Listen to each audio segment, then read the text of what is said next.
Welcome to Divisive Issues, the foul-mouthed, spoiler-filled comic book podcast where we talk about comic books, comic book history, and other weird stuff. I'm Sly. I'm Ryan. I'm Phil. And I'm Darryl. Why? Why did we do this? Because Stanley's great. The bigger question is why Stan Lee did this. So I don't know. I would have commissioned Stanley to do this. This is an interesting idea. Oh no, it's not. It is an interesting idea, conceptually. What if I told you guys I liked these comics? Are you lying? I don't know. Okay, so we are going to do 3 Just Imagine Stan Lee issues. What's Just Imagine? Alright, so I have no idea why they did this. In the 2000s, they got Stan Lee to recreate a bunch of the DC flagship heroes, like Stan Lee's version of Superman, Stan Lee's version of Batman, Stan Lee's version of Wonder Woman. And it's going to be like, wow, Stan Lee's the Marvel guy. It's crazy, mind-blowing. This is going to be nuts. And then it was shit, and no one liked it. And now we're doing it. Well, I was gonna say it's a cool idea because it's sort of like what if Nintendo did a Sonic game? It's like I think it's worthy of existing just because it's such like a wild execution premise. No, but it doesn't do anything wild with the premise. I don't think. But I mean, like, if I was DC, I get what Darryl's saying. Like, if I was DC and Stan Lee was like, "Hey, I would do this," I would jump at this chance. I would get why DC. I would get why DC would find it. Because I remember when this was on the racks and this caught my attention because it looks more different than it actually is. Like when you actually read it, Yeah. It's so fucking pointless that the changes he makes. Some of them are pretty different. Yeah. Like the Wonder Woman stuff is different. It's just. Like, if we were talking about Nintendo doing a Sonic, and there was a Sonic game, that's kind of what it feels like. That's, to me. Which is wait a second, you're like the guy that really likes like darker reimaginings of like old comics, but like you couldn't get into this like Stan Lee's reimagining. No, of I like ambition. This is the least ambitious shit I've ever seen in my life. This is fucking boring ass shit, cookie cutter, superior garbage. I fucking hate it. Let's go. Wow. I don't know, Sly. I don't know what it is about you, but I was like, "This is so boring." And then when you said that, my immediate thought was, "Actually, I think it's kind of interesting." I don't see that holds up. Like, Yeah, what does it say? Does it say about him or you? No, I'm saying, like, I feel like when Sly says this, I'm just like, I want to disagree so bad. Yeah. Oh. What does it say about you though? No, but what is it about you guys I don't know. that you guys like boring shit? I thought this was pretty boring when I was reading. I thought it was boring too. I like didn't hate it like a lot of the stuff we read, but I like it's like the writing is kind of bad and Phil, I want to say this is the first time I agree with your idea that a comic should not exist. These comics should not exist. Wow. so everything else we've read so far should exist. Yeah, not because this. a lot of, even with the worst things, they at least I can see the audience for them in some way. I can see some people having their lives enriched by them. These do enrich no one's life. These are fucking pointless. So someone reads The Boys and they're like, my life is enriched. There's the audience for the boys. There's a target audience for the boys. People hate superheroes and want to see. Yeah, them get but shit on. that doesn't make it good if there's a target. Like, there's a target audience of, like, sociopaths. No, but the question isn't whether it's good, whether you like it, whether that. The question is whether it deserves to exist. And I'm very open to the idea. I don't think these books should exist. There's no point to that. Okay, so first, let's talk about Superman. This is written by Stan Lee with art by John Buscema. Now, the 3 ones we're doing Superman, Batman, and Wonder We Woman. just mentioned that all these books, they were made of like the top comic Yes. talent. Buscema was one of Stan Lee's biggest artists in the 60s. And we'll get to Jim Lee, who does Wonder Woman. Oh, so he was an old artist. Because I was going to say, like, looking through the comic, it didn't feel quite like old art to me. It wasn't evoking that style enough. It might just be the colors. I think it's the coloring and the inking. Yeah. Like John Buscema draw like this in the past. I think the coloring makes it look different. Jim Lee, if you know X-Men, all the X-Men you know from the 90s cartoon, that's Jim Lee's X-Men pretty much. Mm-hmm. And who's the third artist? Joe Kubert, and he was like the definitive like golden age like war book artist. So he like defined like the military like proto G.I. Joe kind of style. I think I liked his art the most. I did too. Me too. I'll give the pitch. I wrote it down. Alien Superman is seeking revenge for a dead wife on Earth, and he becomes famous by joining the circus. That's the pitch. Yeah, that's pretty much it. Yeah, that is pretty much it. So he's on another planet, and he's part of like this like police group, the Lawbringers. But he talks to his wife, and he's like, I am the weakest of my group, and I am sad about it. I am not genetically altered. And then he gets to the crime scene, and they're like, hey, you are not genetically altered. Stay behind us. I like the scene before this when she's like, our lives are so perfect, and he's like, no, I have to work out my big muscles. And she's like, I wish you would just pay attention to me. He's like, no, I must have bigger muscles. I am genetically inferior. And this is where I will back up Darryl's hatred of Stanley's writing. Because he's like, honey, you know I'm doing this. You know this lawbreaker of star. You know I'm the biggest one. Like all this exposition stuff. And she just says, honey, I only remember how much I love you. That's all I know. Her character is so whatever. And also, just to clarify, I didn't like the writing at all in this story. The other two stories weren't as bad because this one was purposely going for like actual like 60s superhero. This was schlock. definitely my least favorite. The writing in this one is almost like unreadable. Like guys call each other slime balls all the time and scum. Yeah. Stanley can't fucking write like space characters most of the time. Like Yeah. Yeah. Except the Silver Surfer. That's what I have to say. And it's like funny, like he calls the terrorists or whatever, like he's like, "Hey, space assholes!" Like, why would he call them space assholes? He's the guy on the planet. Like to us, they're like aliens, but to them, they're not. It'd be like us right? calling thieves space assholes. Let's just mention they say like these words, and there's lots of violence in this comic, but it feels like a '60s comic, and that's what makes it also especially shitty to me. It's like it's not even totally consistent. Like if it was just a goofy, fun comic, it would be okay. It has a '60s comic feel, but it's not fun really. And it's too like modern, and they reference like other things. Like they reference Nintendo. I'm like, I don't know if like I'm buying into this world. Yeah. And so he proves his mettle, even though he's not genetically altered. Great. He fights some like terrorists, and then we cut to this prison. He calls him space scum. It's like you call everyone you know Earth scum, right? Yeah, well, but no, he would.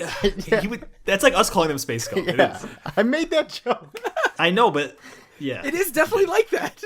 it is definitely like that. So we cut to this prison, and this guy named Gorok is getting into a fight, and he ends up like killing one of the guards. But we should mention that like this guy Gorok, what the fuck his name is, he has a beef against fucking the Superman of this world Because he put him in jail, I think. This I think was one of the weirdest things for me reading the Imagined series is, as far as I know, everyone that Stanley chooses as a villain is an original character do not steal. Yeah. And I was like, what? Like, you're going to reimagine Superman, you're going to include like a love interest, Lois Lane, and then the villain's going to be completely new, and not even that, but the villain's super boring and super dumb. He's a big like Neanderthal like bald man that talks in third person. Actually, I think all of these villains talk in third person at some point. They do. We should also clarify real quickly that the way Superman looks, arbitrarily, some people look like they're regular characters, and some people arbitrarily look like different characters, and some people have the same names, some people arbitrarily have different names. Like Superman has a different name, I forget what it is, something stupid. No, he's Clark Kent. But he becomes Clark Kent, but Okay. he's not Kal-El, and he's also blonde for no reason too. His name's like Slimo or something. I don't know. Oh, yeah. Saldar? But they ask him at one point. I'm just gonna skip a little bit ahead. At one point, someone asks him what's his name, and he fucking does the old Brady Bunch gag where he looks at a truck that's like Clark Trucking and Kent Street, and he's like, Clark Kent. That's literally what happens. He is fuck not outta joking here. or exaggerating. Like the fucking joke in Family Guy. Family Guy made that joke about Peter Griffin seeing a pea and a person crying and making his own name. He made that joke like the year before this was made, probably. So Yeah, but like that's also like a Brady Bunch thing where it's like Peter Glass or whatever the fucking Jan's boyfriend's name was. I don't know. I don't remember the lore. But my point is that they already parodied this by the time this comic goes out. The idea. Oh yeah. And I do want to say that, like, it is. I think all the villains do say something to this effect, like, no prison can hold Gundor Gorok. Yeah. Like, they all say that, like, third person, like, fucking, I'm introducing who I am, I am strong. And so he beats up a guard, takes his flying harness, and flies Shoulder away. pads that allow him to fly, which Superman has too, and then it breaks when he gets to Earth, but he's still able to fly. Yeah. Another reason this comic sucked about it is there's nothing interesting about this fucking universe, and they barely spend any time on it. Hey, flying shoulder pads? That's pretty unique. I feel like this is an excuse to get the fucking cape in there, but whatever. But I mean, like, the fucking world looks like fucking what's that place in Star Trek, Star Wars? I forget what it's called. The main place in Attack of the Clones, Coruscant. Oh yeah. It just looks like exactly like Coruscant. And like they mentioned that he's a fucking Superman's the only one without genetic alteration, but it never comes into play. He just shows up and he's like, I'm the only human person here, and everyone's like, get away from me, you fucking weakling. And he shows them all up, and that's all you get of that subplot. There's a lot in this comic that it's really weird for being a one-off. That Stan Lee, like, he wants to go in this direction, but only briefly. So Gorok goes to try to find Saldon or whatever, Superman, and because he threw him in jail. and he finds his wife there, and it's like this weird thing where they spend time tying her up and saying, "I'm waiting for Selden," Yeah. and then he's like, "Oh no, there are sirens. I have to get revenge." So he ties her. They waste pages, like very valuable pages, tying her up and then killing her. Like, okay. Yeah, like why not just kill her? Yeah, and he doesn't come in and kill her. Also, her clothes change very dramatically. At first, she seems like an old 60s character in a green regal dress, and then she becomes like this 80s 80s vomit future character. clubber. Yeah, with skin tight green pants and black boots and those are her big collar pajamas. She shirt. changes when she gets home.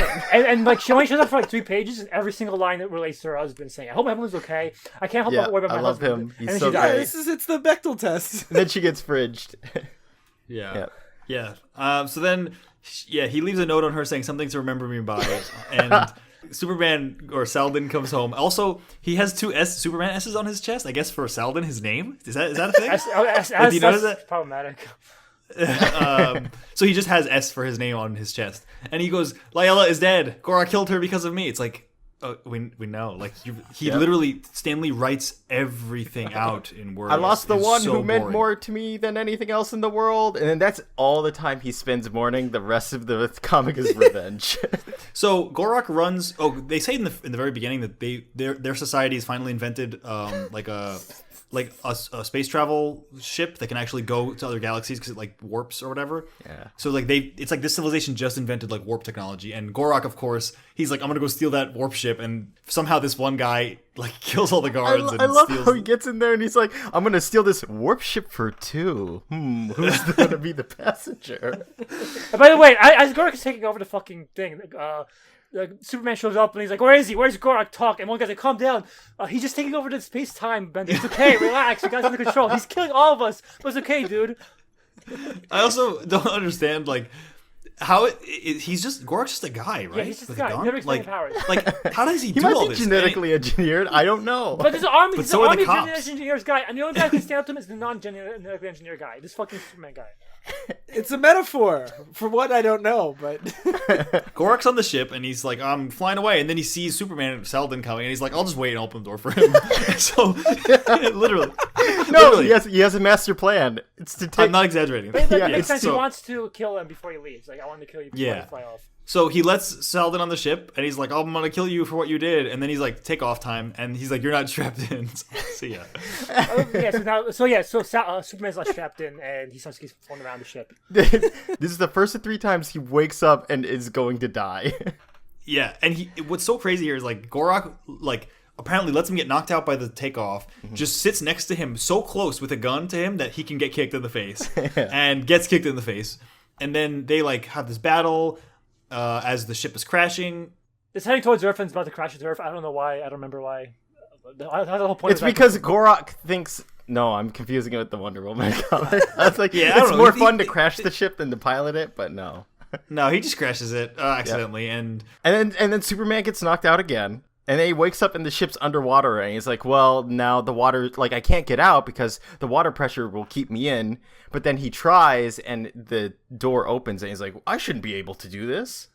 and they spend the next 3 pages being like, I shouldn't be able to swim this fast. Yeah. I swam like a torpedo. It didn't even slow me down. I'm swimming like a human missile. Yeah, so he's Superman. There's no variation on this. It's not like it's Electric Superman or some kind of new idea of an Ubermensch. It's just fucking Superman with a kind of different origin. He's from another and planet. he has blonde hair. And he's blonde hair. What's the fuck? That's the point of this change. But they also say that, he has telescopic vision because the atmosphere is so thin. That's not a thing. Oh yeah, I guess you could argue that it's trying to go back. This is kind of going back to the original Superman. The original Superman wasn't fly. He didn't have the ability to fly. He just had the ability to jump. Yeah, he jumps here. Yeah, he didn't get the powers from the Yellow Sun. What it was Krypton had such a strong gravity pull, so that's why he could jump far. So it's kind of it's all these weird ideas, just the weird pointless changes with the characters. One character's blonde, one character's the same name, one character doesn't have the same name. Now all of a sudden some things are accurate to the Golden Age comics, some things are accurate to the Silver Age, some things are new, and there's no point to any of it. Oh, I wanted to bring up that the 3rd time he almost gets killed is he swims to the beach and then he passes out, and some guys find him. They're like, "Hey, we found ourselves a turkey," and they just try and rob him on the beach. Okay, I want to just talk briefly about my very favorite moment in this whole fucking book is now he's on Earth and he's walking around Earth and it's supposed to be regular Earth. As he's walking through like the city right after this, there's these two like punk teens and this is supposed to be Earth and their dialogue is so fucking weird. One of the guy goes, "Hey, glop onto the far out hunk." And then the girl says, "Wow, he could frazzle my fantasies anytime."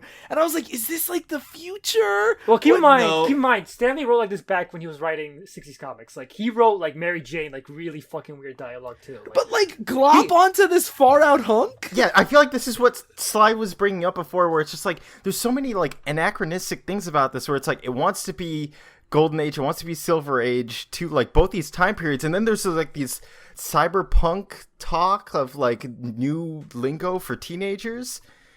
It's just so weird. strange. Also, can we appreciate the fact that he says, by looking at a random newspaper, amazing, only 26 letters in their language, and then one panel later, he says, listen to them. I'm marooned on a planet of clowns. Their language is so simple, I've fathomed it already. I find it funny, by the way, he has a very big contempt for humanity, by the way. He's just like, these monkeys walking around, like, what the fuck? But you can't just... that's not how language... No, he acts. read You it don't- and he assigned each of the sounds to each of the letter combinations. Because he says back on our home planet we have more than 1,000. Which I was sitting there thinking, it's like you guys are so advanced, but you can definitely streamline your language there. Buddy. Also, guess what? Someone who's Chinese has 1,000+ characters, like 3,000 characters, and they don't just look at English and say, so simple, Yeah. I've learned it. Like, that's not how it works. Anyway, Gorok lands in a tribe and subjugates them by being like, I'm so strong, because he also is from this other planet. And when we say tribe, we mean like fucking stereotypical African tribe, by the way. Yeah. It's indigenous tropical island people. Yeah. And this is the only minority character in the story, I think. Yeah. And he's Yeah, like, I'm I going think to literally enslave you. Yeah. Yeah. Cool. And basically he's like, this tribe's boring, I'm gonna go take over the world. And then, so we cut back to Salden, and he goes to a circus, and he's like, this is how I'm gonna make my money. Because if I'm so strong, what I should do is circus acts. After the show, he does all these circus acts, and then they're like, "Wow, you must have some cool gadgets or something to do that." And he thinks to himself, "Yeah, gadgets. These fucking assholes would never accept a superhero." And I imagine this is another reference to like Superman's origins, because the reason why Superman has his costume is it's reference to circus strongman. That's why he has the underwear outside his costume, because that's what circus strongman had back in the day. But That's like it doesn't really like it doesn't really make that clear or anything. Like this it doesn't really feel like Because he had the costume beforehand. yeah, we like didn't draw the comparison, like me and Phil having Yeah. not known Yeah. that. I didn't either. his current costume doesn't look like he doesn't have the underwear on the side of his clothes in this costume either. So it's not even making that illusion. It's just bringing up the fact that he's in the circus for no reason. So also funny or interesting is his main goal becomes going back to his home planet God. for some reason to memorialize his wife who's already dead. But Oh, Yeah. and even this, he's like, I'll just have to wait for them to discover space travel. And then there's like some like event where there's like a war, and he's like, if humanity goes to war, it'll push back their space program 50 years. I have to stop this war. And I'm like, what? he like his whole thing is like, I want them to discover warp drive, but he says, wow, this stupid planet spends all their money on terrorism and war. It's like, your planet, you showed the same exact thing. Yeah, but I just find it funny because he really hates humanity. Like you could tell, like his open contempt. And that's where, like, I messaged Ryan about this, where I'm like, I can't believe that he has convinced me of the merits of Superman to the point where I am, like, appalled when an imitator doesn't show the same love and respect for truth, justice, and the American way. Because this guy is an asshole. This whole time, he shows nothing but contempt for humankind. And it's like, you want me to identify with this man? You want me to be like, this guy's cool? It's like he's always grimacing, he's always mad, he's always, and it's not like a cool, like, dark, like, oh man, I relate to this edgy. He's just like, he's a pompous dick. Because that's Yeah. the thing. Superman's powers are not what make him interesting at all. It's his morality and personality. Yeah. Without that, he's just an asshole. And speaking of assholes, he's even less of an asshole than Lois Lane, who shows up and wants to be his agent. And for the entirety of this comic, every time he's like, I gotta find a way to stop the bad guy, she's just like, I have to find a way to make 20% of his profits. Yeah, I gotta hook him into a contract and shit like that. Like that's all she ever says or thinks. Like her thought bubble. No, one time she thinks, I also have to keep other women away from him, and I'm pretty good at that. And this is the only the second woman in this comic, and that's all she thinks about. Other woman was just like, I love, loving, love you, love. Yeah. And I do want to mention, especially with Superman, like with Batman and Wonder Woman, they've been remixed so few times, like in a drastic way that you can make a case that remixing them could be interesting in of itself. Superman is the shorthand for a superhero. Almost everyone has like their version of Superman when they're making a shorthand for a superhero. If you're not doing something interesting with it, there really is no point for this comic because there's so many Superman wannabes in the world. There's no point to make another one just for the sake of it. But do they call themselves Clark Kent? Does he say, "I'm flying just like a Superman"? He does say that stuff. At one point he says, "Wow, I'm some kind of Superman," and then later on, Lois Lane's like, "I'll call him Superman." Like, no, you don't get to do this twice. Pick one. It is actually pretty different, because government agents come in for some reason in this story. Then he hands them his cape. They try and fly with it and crash into the ground. And then a lawyer comes in and is like, "You can't. I have all kinds of writs. You can't legally take his harness." And they're like, "We'll be back." And they leave, and that's the government subplot. Yeah. It's like, what were you going with it? Why? What? I don't know. So this ends. The main conflict at the end is Gorak goes to some church, which I think is going to be like in all these comics. They show up. Yeah, it's kind of like the Thanos of this crossover thing where he's the big bad. It's kind of, I think it's. I would say it's more like the corporation from the 2099 episodes we did, where That's it's what I just was like the thinking, yeah. mastermind in the background. But I do think there's a GLA, Stanley Imagined GLA, so I think they're building up to that with these as the bad guys. Amazing. So and then Excelsior. some fucking. On TV, they're like, the Chinese president is captured by terrorists. China thinks it's the United States, and if he's not safely returned within 12 hours, it's going to be war. And that's what Ryan said. He's like, oh no. And Superman comes in, he's like, I'll save him. And remember, as far as I know, he's the guy from the circus with annoying publicists. Yeah. He flies into the Pentagon, and They they're say, like, okay. "I know you from the circus. You must have magic powers. Yeah. You'll help us." That's what I love is this guy just comes in. They're like, "Well, I know you from online, so we trust you." It's like a YouTube celebrity comes in and says, hey, Yeah, guys, that's Logan Paul. We'll have him rescue the Chinese president. Yeah. And so this whole plot is now him with U.S. Rangers trying to rescue the Chinese president who was kidnapped by Gorak, of course. They're asking for a ransom, so he's like, Superman's like hiding in the box that's supposed to deliver the ransom. It's like, you let us suspect I'm in the box, I'm gonna beat them all up. And then it's so crazy because the helicopter comes down and you're like, oh, the helicopter's going to pick up the ransom thing. Instead, it shoots a laser that opens up the ground, then closes it. Then the helicopter lands, but there's no one inside because it was a drone. So then people start digging underground. They find a railway system, but then it sonically collapses in preparation. It's just like, what are you doing? It's so dumb. It's just so dumb. Yeah, you could have just used like a portal because it's established that the main guy of the big church can make portals. It's like, just do that. Also, Lois Lane is down there as the hostage, not the Chinese president. Out of nowhere, what's his face? The bad guy. He's like, it was all set up to trap you, Superman. Now I have your girlfriend. Yeah, and so it's just a stupid fight scene, and Gorak like caves in something on himself by shooting an RPG at the ceiling above him for some reason. Oh yeah, he doesn't even have a reason. He just takes his gun, and like, I got a gun. He shoots in the sky and blows himself up. Yeah, it's really bad.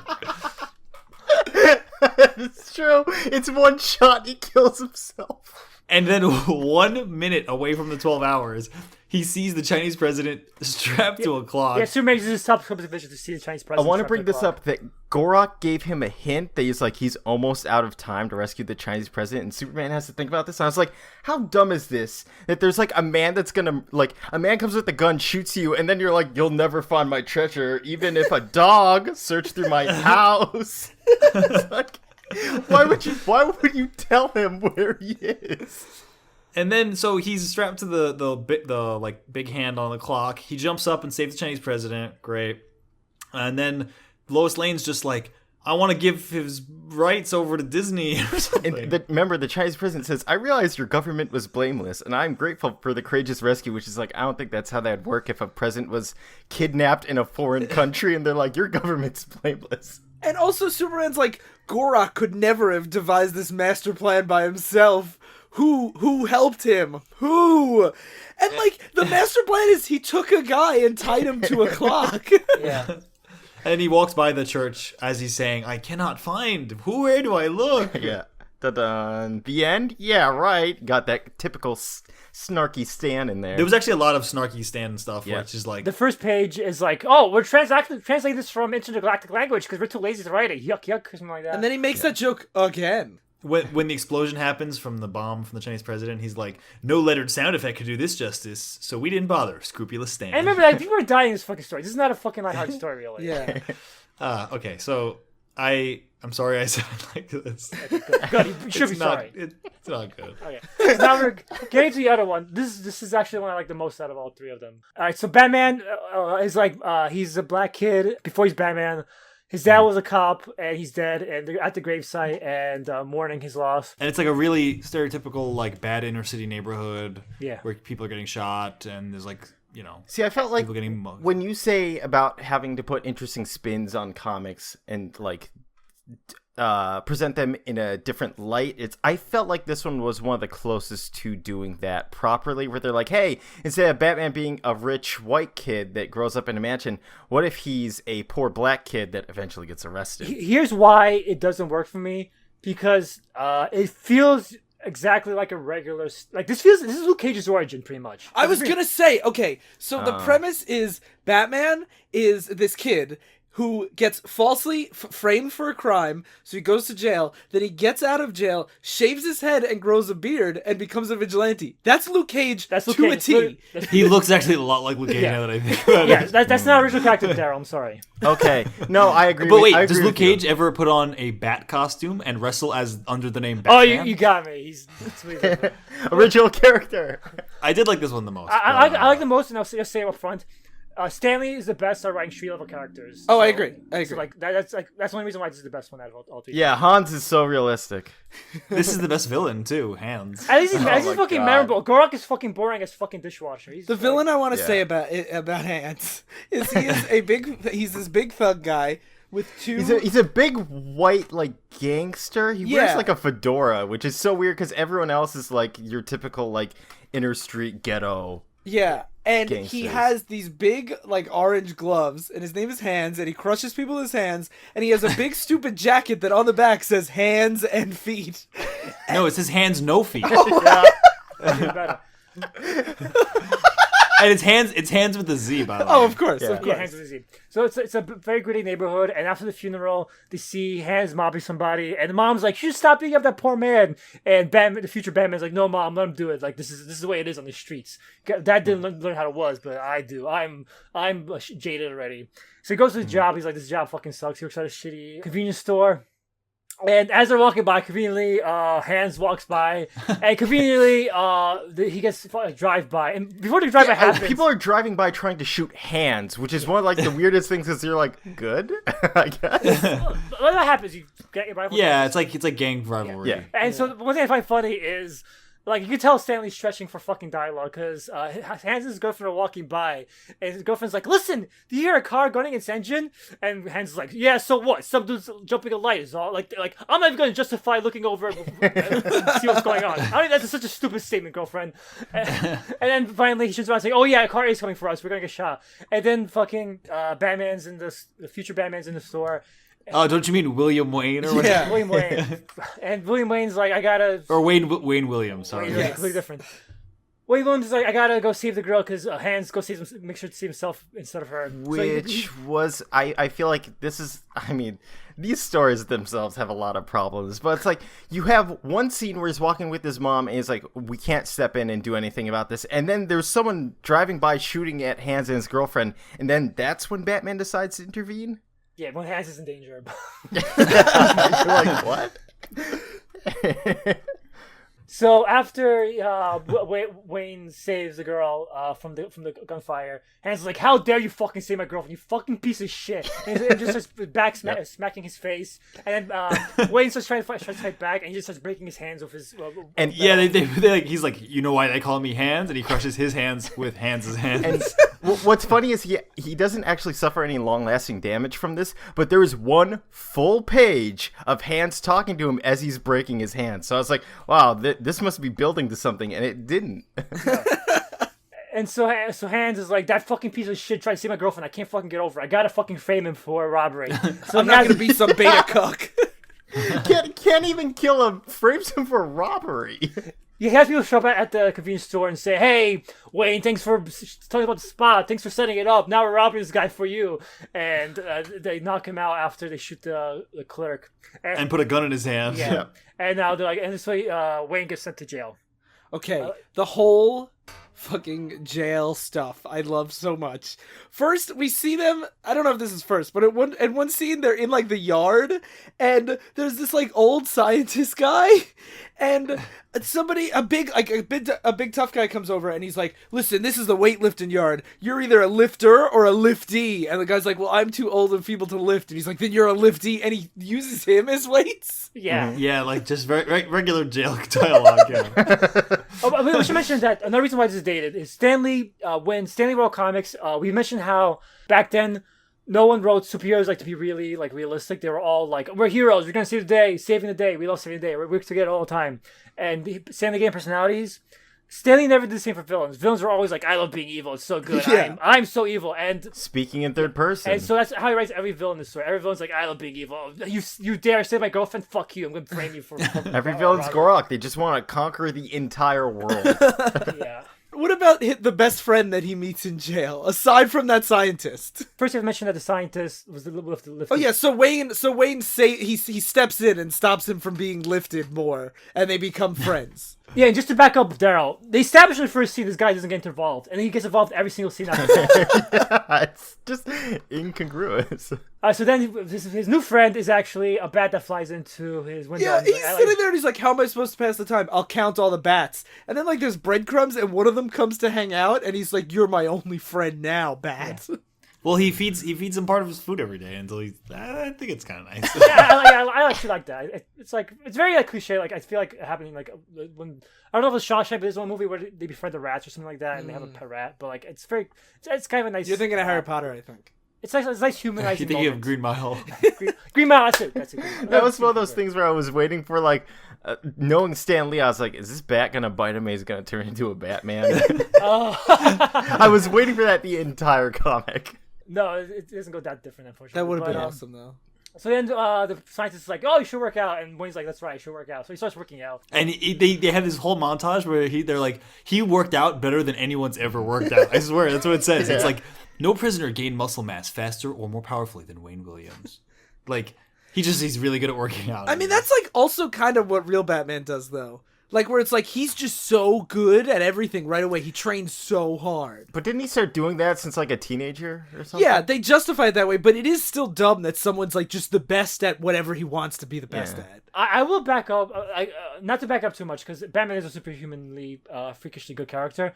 Batman spends his whole life doing it, and he got, like, massive, like, boosts in skill by training with actual ninjas and stuff like that. He didn't just lift weights all the time. Yeah, like, exactly. Like, he just... Like, he trains with, I think they're an Asian gang. Huh? Oh, God. Yeah, but the point is, like, he's just building muscle. He's not training to fight, but he becomes an amazing fighter. I guess that's what the wrestling stuff is, I guess. Yeah. So then his mom, Wayne's mom dies, and he's like, she's a female character in the story. Of course she dies. In Stanley's story. So then he's like, I gotta go avenge her. And like with Superman, he expresses like no grief over it. Yeah, really. like 3 panels. It's manly anger and rage. Yes. By the way, that's the only female character story. So goodbye, female presence. No, in the there's another Hans's girlfriend who keeps saying. Oh yeah. It cuts back to Hans, and she's like, I wonder what happened to that Wayne Williams. And Hans is like, if you mention him again, I'm gonna kill you, baby. She's like, I wish I had mentioned that guy. I wish I had framed him. He's like, you mentioned that guy, frame one more time, I'm gonna fucking kill you. And she's supposed to be marrying. The whole story, he's trying to get her to marry him, and she's like, I really don't want to marry you. Yeah. I don't want to be Mrs. Hands. So eventually there's a blackout at the prison, and everyone's like, we gotta break out. And not just a blackout, it's orchestrated by the dark cult leader church. The Thanos guy, the evil cult type guy. For some reason, part of his master plan is release the convicts. I don't know. For more followers for his cult? I don't know. So they're like, we're gonna break out, and Wayne's like, no, you're not. He's just beating the shit out of them. And he saves the warden's life. He doesn't know whether or not to break out, but when they go to beat up the warden because they're mad at him, he's like, you can't do that. He's just doing his job. And one of the prisoners yells, you're just a warden lover. And there was something about that term that made me very uncomfortable. You're in good with Warden. You're his butt buddy. But yeah, so then he gets off for good behavior. Yeah, he does. Oh yeah, he does. And of course, who keeps up on this knowledge of Wayne Williams? Hands. He's like, oh, that kid got out. How dare you? Shut up about him. He's nothing, you understand? We're gonna find and finish him for good. No one saves my girlfriend's life and lives. Yeah, he really wants this fucking kid dead. So okay, this is so good though. This is my favorite part of this issue. Batman decides he wants to be Spider-Man, so he becomes a professional wrestler. The thing that is so funny about this to me is he dresses in like a big stupid Batman costume because in prison he learned how to sew better than anyone. He did everything for everyone. Yeah, and then so he starts this wrestling thing, and it's like it's the scene from Spider-Man 1. Like everybody's seen this before, but And we should mention quickly, his costume doesn't look exactly like our Batman. He looks like fucking like he has an actual bat mask on, like a horror movie Batman. It's like a bat's face and then the big ears and a big poofy like dome. But it's like what it's like if Uncle Ben was never killed, so he keeps being a wrestler, and all of a sudden he's on TV, and it does a quick montage, and now he owns a mansion at the top of a mountain. The wealthiest, most famous wrestler of all time. Like literally. And no one knows his identity either. And he goes on TV in this bat costume, and he's like, "Ah, yes, I am the Batman wrestler." And like, it really is in 2 pages. He goes from being literally nobody to being the richest wrestler ever. He has fucking commercials. He makes fucking cereal ads and shit. And this is where I was like, okay, in the beginning I was like, oh, this is cool. This is a complete inversion of the Batman thing. But then when you give him money, like you did with Batman, I'm like, well, then you lose me. Because then it's like, okay, he's basically Batman again, except he wrestles? If Darryl was right and he got bitten by a radioactive bat, that would be more of an inversion than this shit. It starts out Luke Cage becomes Batman, basically. Yeah. So, but then he wants, like, cool tech. He wants to be, like, that rich Batman. So he smashes through the skylight, sky window of the scientist from before. He doesn't use the door. He smashes through, and glass falls on this old man. And he's just like, what are you doing? You're the world-famous wrestler who's also a millionaire and he's on TV. And he's like, I'm your friend, Luke Cage, Wayne Williams, Batman. And he's like, wow, I'm the only one who has the secret. And like, why didn't you just knock on the fucking door if you were going to tell him right away? Well, to be fair, real Batman will probably do that too. He also like basically threatens him because he's like, I want you to do this for me. And he's like, it's an offer I can't refuse. Like, is he being coerced? And the tech he gives him, he's like, just like a bat, I'll put like sonar in your helmet so you could like hear everything well. I'll give you like night vision, and he's like, bats are bulletproof, but you are anyway. Here you go, and here's wings that let you glide. Yeah. The first 3 are all bat things, and then he's like, and also you'll be bulletproof. And so, long story short, because the final fight isn't much anyway, like, he just shows up at Hans' place and beats the shit out of him and throws him off He the doesn't window. even see him, he just pushes him. Yeah, he just pushes him out the window. And then almost immediately after that, Hans' girlfriend, the whole time saying, I wish I could be free of Hans, saying, you shouldn't have killed Hans. And Batman's She's like, I wanted to be free of him, but I didn't want him to be murdered. he's a fucking killer! Like, she says this. She's like, I didn't want to be free like that. I know, but like, I'm just saying, like... That's true. Hans murdered so many people, and she's like, I'm not okay with it. Okay, but she obviously likes him enough to stay with him. But then he's like, Nina, I'm sorry. And she's like, how do you know my name? And he's like, I can't tell you yet. Yeah. And then he's like, I'm gonna take her home and have her be because now the old man is technically the owner of the mansion. I don't know why. Oh, because he wanted to keep a low profile as the world famous wrestler, so he sold the mansion to the old man, who is now intrinsically tied with this wrestler guy. Also, that's so much more like obvious that something like, imagine a celebrity's like, I'm giving away all my wealth to some old man and becoming his bodyguard. Like, that's way weirder than just being... So then he's like, I'll send Nita to there to be a secretary.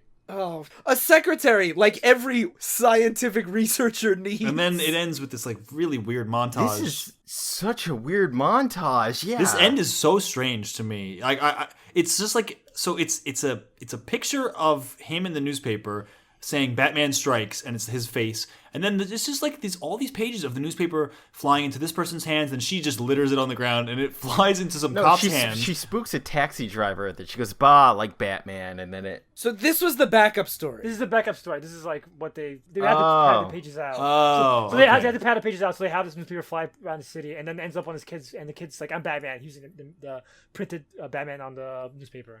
Okay. Yeah, so that was kind of like a separate story. I found it very strange, but okay, got it. So the reason why I like this one is because basically Luke Cage meets Spider-Man, meets Batman, and that's what Stan Lee is kind of best at, like those kind of heroes. And this is the kind of stuff Stan Lee is not good at, which is larger than life heroes. So let's get into Wonder Woman. Okay. So Wonder Woman begins telling about the story of Manco Capac. He's an Incan sun god. Okay, I just have to say, they talk about the area of South America that they're in. Is this a real area called Titicaca? Yeah. Yeah. Is it? Yeah. Yeah, it's the biggest lake in South America. Yeah. I have never heard that, and I thought that was a name that Stan Lee made up that sounded very silly to me. No, it's real. Yeah. Kids have always, or at least I feel like kids have always like joked about it. Darryl as a kid always. Yeah. Titicaca. So, okay, looks like I'm 6 years old. So Manco Capac, the sun god, basically the legend is that he walks around with like this golden staff of light because he's looking for the city of Cusco, and people start following him because he's pushing back demons. Cusco was the guy who created the staff, that created the city, and he's like this big golden god guy. And which mentioned, and Wonder Woman herself, her design is like a golden armored goddess. She looks more Aztec than like Greek god style. Yeah. Well, yeah, I thought what was interesting about this is it's like traditional Wonder Woman's always doing this Greek mythology thing, but we're like Westerners are a lot more familiar with that usually. Yeah. So this does like Incan mythology, which is That's cool. why I like this a lot. And I think it also is helped by, like, Jim Lee, I think, has a real knack for redesigning costumes. A lot of sometimes I don't like it, but usually, like, when you see, like, Jim Lee take over a book, he usually creates, like, a definitive costume for the character. So, like, I really liked his stylistic choices for this world. This Wonder Woman costume I like better than the actual costume. Her actual costume in the comics. It looks so much better than the red, white, and blue shit. I don't know if I would go that far, but I do like how can you not like this better than the fucking, like, now you're used to the fucking modern version compared to that's why I'm saying I don't know if I'm ready to go that far, because I can't tell how just used to the original I am. the supermodel costume that she wore for decades. That looks No, so fucking. I like the skirt from the Golden Age, but that's whatever. It's not important. Ryan's wrong. Okay, so Ryan's wrong. He's just wrong. This is a better costume. Jim Lee is better than Ryan, and so let's get into it. I didn't design the original Wonder Woman. Anyway, the sun god finds where the city is going to be, so he puts his staff in the ground, then constructs the city, but then time has ravaged the glory of the city, and it falls into decay, and it shows Wonder Woman, who's Maria Mendoza, and she's this very, like, beautiful, she's got a really, he draws her butt pretty nicely, I have to Jim bring Lee. up. That's also Jim Lee, yeah. Yeah, I have not objectified a lot of women in this, but this was very obvious to me throughout this whole thing. You can't get Jim Lee's designs without his cheesecake butts. To get one, you have to take the other. So she's mad because there's this guy here, Armando Gutierrez, who is basically, he's digging for treasure and stuff, and he's just this big asshole that's ruining the town. It's basically this like stereotypical like South American Like corruption drug lord story. type of dude. Yeah, so he has more power than the local judge and the police and stuff. So like the police kind of do his bidding because he bribes them. Mm-hmm. And she runs into an archaeologist Named Steve Trevor. Steve Trevor is her boyfriend, if you know Wonder Woman. And in the original universe, for some reason, this guy's Steve Trevor. He's not that important overall, but he's Steve Trevor. Yeah, and it's funny because it's just like with Stan Lee, where some of these people see each other, and then they're like, well, you're really hot, so I guess I have to like you forever now. Because he's like, man, I gotta stay on to her. And she says the same thing about him. She's like, no, she didn't say it's about him. Yeah. She says about this other guy. Like, happened, I'm walking with the most attractive man I've ever met. I guess I'll work for him. So he takes her home, and she goes to see her father, and her father tells this really great. She's like, how dare you work for this guy? And he's just like, I'll tell you now my origin story. No, he says, let me tell you a story about a man. He's a judge, and he tells a story about this. It's funny because he starts by saying, like, she asks what happened years ago. He's like, I'll tell you the story. Then he begins by saying, yeah, there was this farmer. And at the end of the story, she's like, oh, you were that farmer. Yeah, he was like that. There was a farmer whose wife was killed and leaving behind just a baby. And also it was my wife. And she was like, oh, it was you. Yeah, it's like so badly executed. And then the police show up and robbed him of his car afterwards. And he says, now I will never be weak again. I will be one in power. And it's so weird because he's been working for this guy for years. And he waits until now to tell her about this. It's not like a powerful moment leads to his revelation. She just comes to him and saying, why are you working for him? He's like, okay, I'll tell you. Like the first time, his first appearance is explains his origin. It's the first time she ever asks. Yeah. It's great too because like he ends the story with saying like, "Never again would I be a victim, and I'll protect you no matter what." And he ends up getting killed later on. So He becomes a victim immediately. Actually. So he goes, because he's a judge, he oversees this guy complaining. It's like, hey, the police refuse to protect us against the guy, bad guy. Gutierrez. And so Gutierrez is there, and he's like, hey, don't badmouth me. And he starts having the police beat him in front of the judge, and the judge is like, wow, what a shame. This really sucks. Another man goes outside and shoots himself in the head, and then that's when the judge is like, you have to do something. And then the police are like, you said too much by saying you can't do this. Yeah, you stepped the line saying murder and forcing suicide. Does not every man deserve a hearing? And then the police are like, you have to go die now. Yeah, so her judge father gets taken to prison. Yeah, so she's like, hey, Steve, you have to come bring me there. And she tries to seduce her way in, but that fails. And then Steve holds up a thing. He's like, look, I work for him. And she's like, how dare you work for him, even though I already knew you worked for him. I didn't know you worked for him that closely. I don't think she knew. She says, like, I'm part of the archaeological dig here. And she says, I just thought you were an archaeologist. I didn't suspect you worked for him. I didn't suspect you worked for him at the archaeologist like he controls. Yeah. She's like, I can't believe you work for him. Well, because at the beginning, some of the problem was that he's digging through the ancient ruins of Cusco, and he's like destroying all the culture and heritage he's just looking for money. And Steve Trevor says, I'm making sure that he doesn't, any historic items that are found will go to museums and stuff. Like, it seems like he's like from an NGO or something. Yeah. That's the impression I got. Okay. I know, but he like, I don't know, he just seemed pretty obvious from the start. It didn't make it like clear enough that he's like, hey, Yeah, I'm not involved with this. Yeah, Because and it doesn't matter, honestly. This sucks enough. he literally says, like, I've been trying to stop him from doing it, so he is involved, but now he's, like, even more involved. Anyway, she punches him in the face, which is like, you need this guy to get out of this building. Or these grounds. And then she sees her father get shot. He becomes a victim right away. Yep. And then she runs away. Well, also funny that, like, as he shoots the dad, now he's like, and you're my bride-to-be now. I'm married. Yeah. I love you. Which is like, any attractive person has to always be accosted by, like, other men to be pushed into marriage and stuff, especially if they're villains. Which is why I kind of liked this villain here, because he was such a gross and evil slimeball the whole time. It's like, I hope he does die. I think you mean Space Slimeball. Space Scum? Yeah.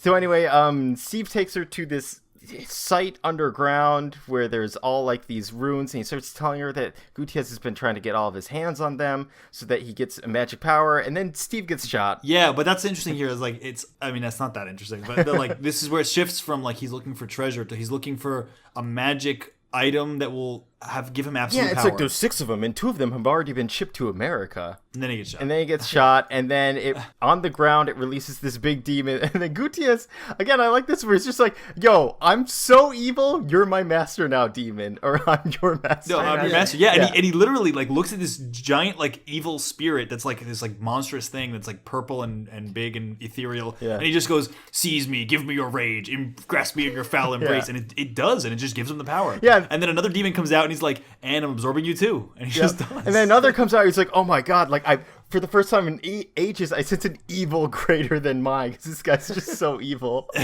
And then they start fighting for some reason, and Wonder Woman's like knocked out. It's really just weird how all this is strung together. And then she finds the staff eventually. And so like these are evil runes that were contained in Cusco, I guess. Yeah. But the staff that she finds is like from the sun god. So they're like whispering like, oh, the anointed one is here, the prophecy's fulfilled, blah blah blah. And she like basically channels the power of the sun god. Yep. And while this is going on, the big evil guy Gutierrez starts going away, and he starts going towards his private jet, and he's like this big like Hulk looking dude with like weird bones and stuff sticking at him. And he's like, my private plane is ready as always. They may not recognize me, but no one will stop me. He's expositing as a monster, where he's like, all I need is a pilot to fly a plane.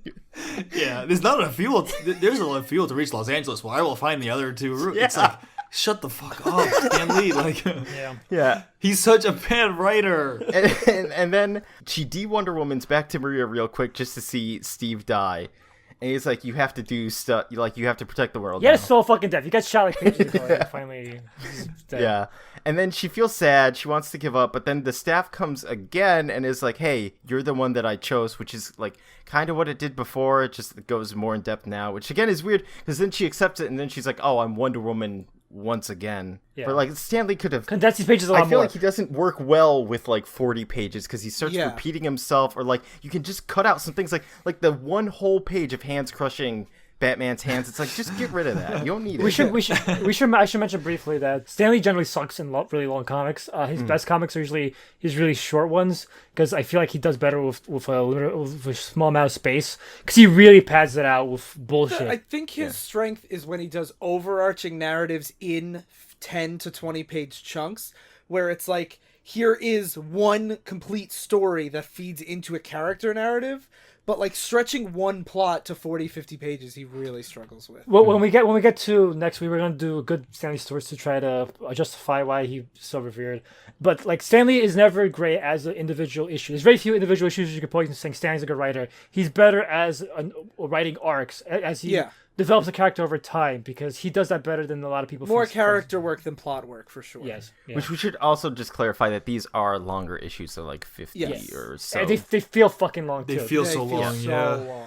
So anyway, the staff goes into her bracelet on her arm, so it's like, okay, that's a cute connection. Yeah, so she can always activate Yeah, it. and then Pressing it. I love this part because it's the private jet that Gutierrez is on, Monster Gutierrez, and the pilot says, "Sir, is everything all right back there?" And Gutierrez says to him, "Don't open that door, don't turn around." And he does, and then Gutierrez is like, "Oh well," and then kills him.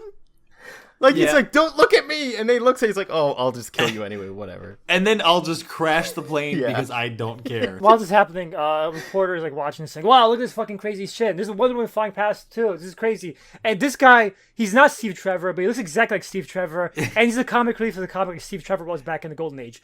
Why is he not Steve Trevor? Why is the other guy Steve Trevor? Why? I was wondering if he was like a second love option later on that Wonder Woman had, Mike Willard. No, I don't think so. I didn't recognize it. Which was the problem with a lot of this, with like the villains and stuff. It's like, are these Wonder Woman villains or not? He just arbitrarily picks different names and different. Yeah, it's like, why include like Lois Lane when like it's like Batman Nita is no one. She's not even like a Catwoman analog or anything. She's just like this woman. Yeah. It's weird what he decides to keep and what he decides to toss. It's all arbitrary. It's like there's no vision behind it. It's all arbitrary changes just for the sake of changes. The villain has turned from like Hulk-looking man into like more demon now. Yeah, and there's faces in his body, and they pass by the Church of Internal Empowerment, which is the cult from the other two books. So yep, and they fight, and she uses her shield to protect against like his rocks that he's throwing, and it like creates these threads that spin around real fast and destroy rubble, and then it forms into a lasso, which she grabs onto him. He doesn't tell the truth, though. I mean, he does. He says, "Female fool, a cable has two ends. By grabbing mine, I can hurl you away like a doll." He does it twice. Like, "Oh, cable has two ends. Cable has two ends." He grabs it by the end twice. But she expects it the second time, because as he's climbing up to get at her in the air, she kicks him in the face, and he falls onto the spike steeple and dies. Yeah. And then she collapses, and when she comes to, she's like, "I'm in a weird foreign land," kind of like Superman. Yeah. Her first thought is, let me go work for the National Exposer. Yeah.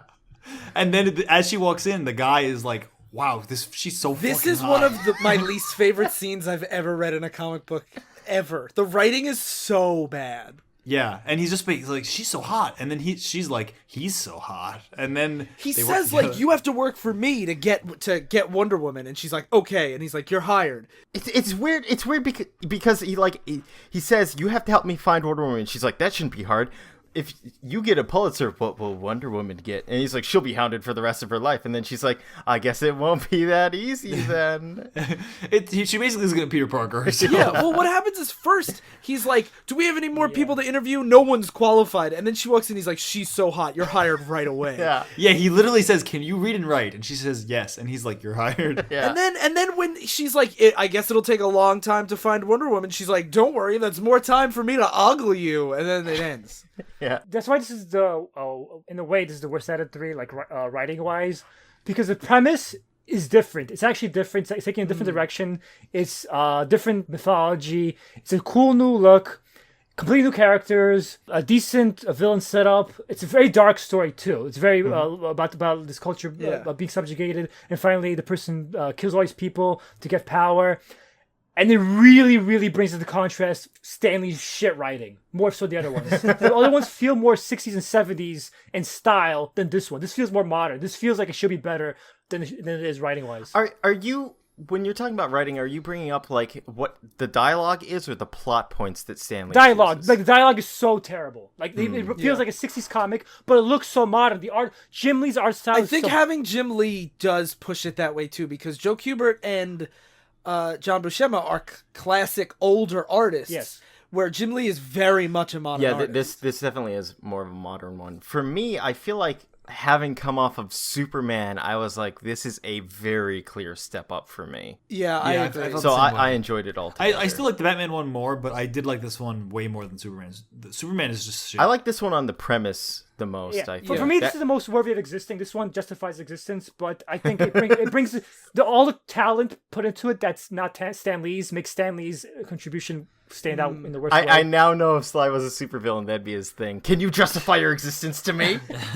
I think the Batman one gets my vote for the best written, but it's still, like, because it's Luke Cage and Spider-Man, it still feels more samey to me. It like, is. I've seen Yeah. this before, where the Wonder Woman one, having, like, an Incan mythological character, like, fighting demons and stuff is really cool. with a Peruvian main Yeah. character, a South American. Yeah, but honestly, they don't do much with the mythology. Yeah. I mean, like, yeah. it's just like she's But Indian. it's still more unique than the other Yeah, two. but the problem is all this potential. Like, if I saw this comic I would have bought this comic if it was on the rack. All this potential would have made me think, God, I wish this was what I read. Like, this could be its own hero. This could be a new cool hero. Like, this doesn't have to be Wonder Woman. This could be just a different, even like an alternate take on Wonder Woman. Yeah. This could be its own series. But no, the writing. Which is almost like one of the weird things about it when it's like Stan Lee imagines, and like, is that a success if you're taking this character and they're kind of so different that it's like, because I got no Wonder Woman vibes from her outside of like bracelet She's and a lasso woman. and woman. There's gold involved for costume, I guess. That's it. Yeah, but that's not enough of a Yeah, comparison. and she's like goddess themed. Instead Yeah, that's of, kind like, of it. Yeah. whatever. It's very stupid. There are a lot of these Just Imagine There books. were. But there's too many to do for it. I also think that the fact that he does the Peter Parker thing at the end is like so cheesy. It's Yes. like, you can't even think of new things. Like, Yeah. Yeah. She literally is like, I'm gonna go take pictures of Wonder Woman. And we as should Wonder Woman. mention Join the Circus is what Hulk did in the '60s comic. All these comics, by the way, illustrate how Stanley ran out of ideas back in 1970, basically. Like, one of the things with these issues I feel like conceptually a lot of the setups are interesting and neat, but then he, like, by the end he has to have them have like cliched status quos. Yeah. Where it's like, okay, Batman needs to have this like old person sidekick and he has to be a millionaire. So how can we get to that point? Everyone so quick? has to have a couple, like a love interest for the future of Yeah. the comics. Like it can't even be introduced later. It's like in the origin story, here's your love interest. Yeah. and that's another reason why, like, if you read Stanley books, his origin comics are usually the worst. It's always better when he grows into. Yeah, like Spider-Man's one of the exceptions. So that's an exception because it's only 15 pages because it's really short. Yeah. But like usually like Iron Man, Daredevil, Hulk, they don't get good until like later on. And so like Stanley trying to establish a status quo right away makes it worse because it just Yeah. feels forced as shit. And as we learned last week, he is really mean to his artists and writers Yeah. that work on those stories that he establishes if they stray. Well, John Buscema worked with him in the 60s and came back, so maybe John Buscema likes him. Yeah. So okay, would any of you guys read more of these? There are more. We could do more if you want. I would read more actually because I'm interested in what they might. Yeah, I do. have like a morbid kind of curiosity to see Me too. to see what's better and what's worse. Like, is Aquaman gonna be a fish? Like, I don't know. Green Such Lantern? a rare time. I have no interest in this at all. Yeah, me wow. neither. We're in for Wow, a- this is a complete flip of our usual stuff. Whoa. Yeah. That's so weird. So he has so the other ones are Green Lantern, Flash, Robin, Shazam, Aquaman, Catwoman, Sandman, JLA, Secret Files and Origins, and a Crisis. Yeah. Wow. That's so many. Like, what is like? I mean, I guess these aren't different enough. So, like, when I'm like, what is Sandman gonna be? He's gonna be the same thing. I actually, I do think a few of them are different. I know Aquaman's like a water elemental, I believe. Oh, that's actually cool. That actually sounds pretty It cool. actually sounds interesting too. Yeah. You've doomed us, Sly, to read more of them. Yeah, I guess we're doing this again. Shit. Save it for next, June and July, or what, Stoon and Julie? Stoon Lee. Julie did the thing. Let us know. Like, make comments Yeah. if you're interested in hearing us talk about more of these. Well, or we not. have one more Stan Lee episode coming up, right? The good one. Did we decide what good Stan Lee stories we're doing? All right, so like I said, Stanley is best when you take him over an arc. So we're going to do one of the most famous Spider-Man arcs of all time that he wrote. It was referenced in Homecoming. That's how It's been referenced in like a lot. yeah. So like it's always like the most common Spider-Man reference of all time. Spider-Man 33, and we're going to do. What's the other one we're fucking going to do? Oh yeah, and an obscure comic that me and Ryan really like about Silver Surfer. So we're definitely gonna do some good stuff. We'll see if we have time for 3, but we're definitely doing those 2 stories. Yeah. Cool. And that's all 60 Stan Lee stuff. So let's see if he lives up to the hype. So I want to just briefly mention the Flying Machine Network that we are on. Everyone should check out all the shows at flyingmachine.network, especially Stranger Still, who had a new episode that I really liked about unschooling, where, like, I know Phil and I are both teachers, and the episode's a lot about home teaching, but also, do you know about unschooling, Phil? Unschooling? No. It's this education concept where you don't teach kids structurally, it's like any structure at all. They learn whatever they want to learn, and they do all their own research. It's interesting. It's interesting because they think like kids are naturally curious, and like most of the stuff I know, I like naturally followed my path, and they go into a lot of the breakdown of like how do they compare to other grade levels, and how do homeschooling kids compare to public school kids and stuff like that. And if I know that's more of an oops thing, but if you like education as much as we do, I think it's a really, really good episode. So everyone should check out Stranger Still, and you should donate to our Patreon. It's a new month, so we have new episodes. Yay! Darryl, Might be good. Do you want to describe the Divisive Issues Patreon this month? Isn't this the Man of Steel one? Yes, it is. Oh man, Ryan and I watched Man of Steel because we wanted to argue about it because I remember watching it and liking it, and Ryan watched it and hated it. And Sly is there as a referee and said it's all 3 of us kind of just dumping on the movie. It's pretty great. Yeah. And yeah. So check it out And- if you have it, like if that. Yeah. feels So like- that's at the $5 a month level. You get all our bonus episodes. And so now there's 2 bonus episodes for Divisive and 2 for Oops. And tune in to Oops on next Wednesday, and we'll tell you about the Oops bonus. So thank you all for listening to Divisive Issues. I have yet to justify my existence. I've been glopping on that far out hunk. I've been hands, no feet. And I've been space scum. I mean Earth scum. No, Earth's in space. Space scum. Stank continuity.